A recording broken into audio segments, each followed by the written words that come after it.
2 দিন যাবৎ বিভিন্ন শিক্ষা প্রতিষ্ঠান, বিশেষ করে 51 নম্বর ওয়ার্ড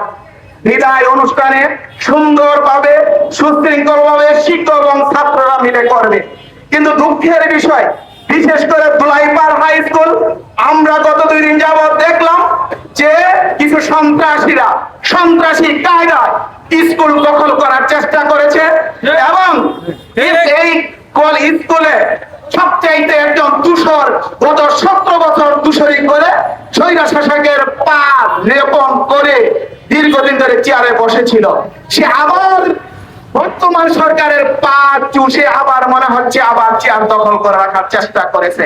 উনি চিন্তা করতে পারেন এই গত 17 বছর যে সরকার ছিল, যে মানুষ ছিল, মানুষ জুলাইয়ের বিপ্লবের মাধ্যমে যে পরিবর্তনের আশা উইওয়ান চাচ্ছি,